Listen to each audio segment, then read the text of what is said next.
Ice Global телевиз олон улсын агаар сансрын нислэгийн өдрийг үзэгчдтэйгээ тэмдэглэлээ. Улаанбархны батлагдсан тохиолдол 516 болж нэмэгдлээ. Гэрийн тэжээвэр амтны өдрөлгийг анх удаа зохион байгууллаа. Улаанбаатар хотын автозамын төвжирлийг бууруулахад 57 сургууль нэмж барих шаардлагатай байна. Булган аймгийн Хутаг өндөр сумын сургууль орчин үеийн стандартад нийцсэн дотор байртай боллоо. Уран хаас бүжгэн жижиг пензна түүх болон үлдлээ. Ice Global-ийн цөөн хормын мэдээ эхэлж байна. Это чтобы не закончилась еда, потому что без еды нам придется возвращаться на землю. Спасибо.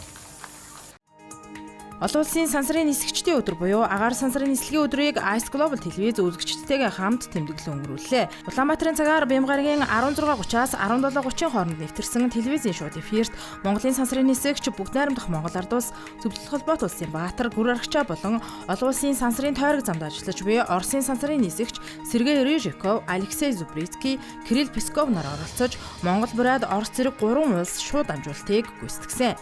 Энэ нь манай улсын түүхэнд анх удаа сансраас шууд холбогдсон тохиолдол болсон юм а.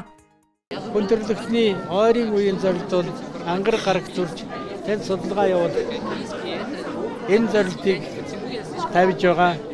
Тэгээд энэ зорилтондоо улс орнууд хамтарч ажиллавал ямар өөр ашигтай байдаг вэ гэдгийг харуулж байгаа энэ зөвлөл энэ олон улсын станц байгаамаа.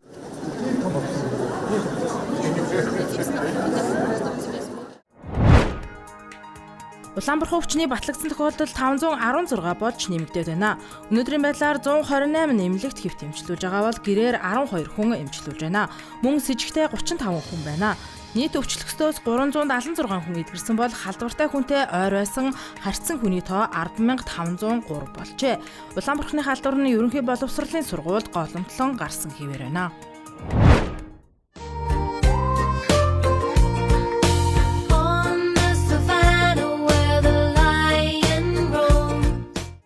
Гэрийн тэжээвэр амтны өдрөлгийг анх удаа зохион байгууллаа. Өдөрлөгт муур, нохоо, ясмэлхий, туула зэрэг ам бүлийн үнэнч бяцхан гишүүдээ хүүхдүүд гэлтгүй томчууд авч ирсэн байна. Түнчлэн адууны деважин азтай савар төрийн бас байгууллага, нийслэлийн мал эмнэлгийн газар, зоонзын өвчнөд судлалын үндэсний төвийн амтан судлаачид оролцож хилэлцүүлэг, сайн сургалттай нохоо муурны тэмцээн, хамгийн тэжээвэр амттыг шалгаруулах зэрэг сонирхолтой үйл ажиллагааг зохион байгуулжээ. Өдгөө дэлхийд даяар 60 секунд тутам нэг амтан хүний хүчирхийлэлд өртөж, жил бүр 900 гаруй мянган нохой муурыг усгалд оруулж байна гэх судалгаа байдаг. Тиймээс миний бяцхан найзуудын баяр өдрөлгийг эрхжилч мөн зохион байгуулахын зүйтэй гэж хүмүүс үзэж байна.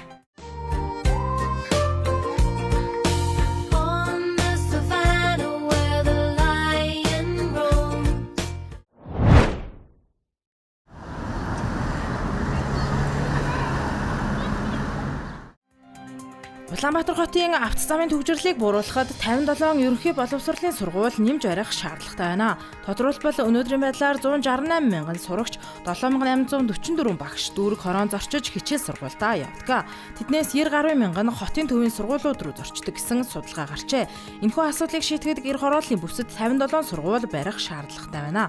Үүгээр зорчих хөдөлгөөн 31.7%-аар буурах тооцоо гарчээ. Мөн хөдөлгөөнд оролцож байгаа сурагчдын 48 мянган байгууллагын хүүхдүүд байна. Энэ нь хотхны бага сургууль шаардлагатайг илтгэж байна. Өнөөдрийн байдлаар хүн амын төвлөрлөгтэй 11, огт сургуульгүй 5 хороо байна.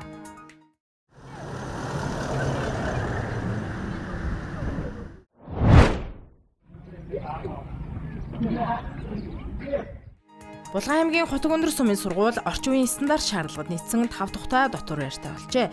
Өнөөдрөөс охид шинэ байрандаа хүүгүүд хуучин байрандаа хуваагдаж амьдарч эхэлсэн байна. Шинэ дотор байрны өрөө бүр дотроо ариун цэврийн байгууламжтай. Хүүхдээ эргэрсэн эцэг эхчүүд байрлах өрөөтэй. Удахгүй номын сантай болохоор зорж байна гэлээ.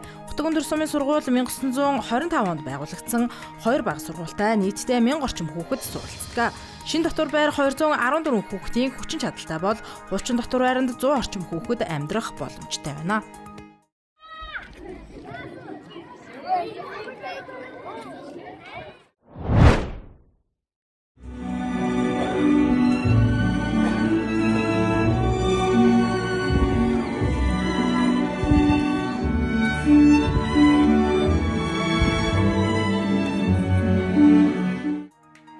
Төрийн шагналт ардын жүжигчин Жамингийн чулууны уран хас бүжгэн жүжигийн бүрэн бичлэгээр бүтээсэн хос пянзны нээлт боллоо.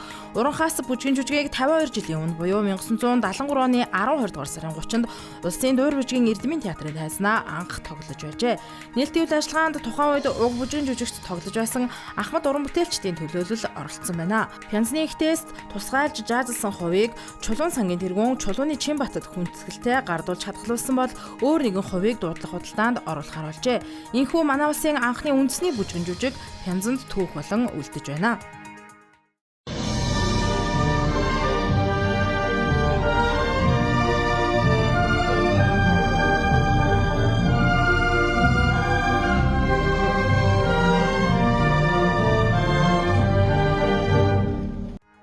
Ice Globe-ийн цөөн хормын мэдээ байла. Ажлын амжилт хүсье.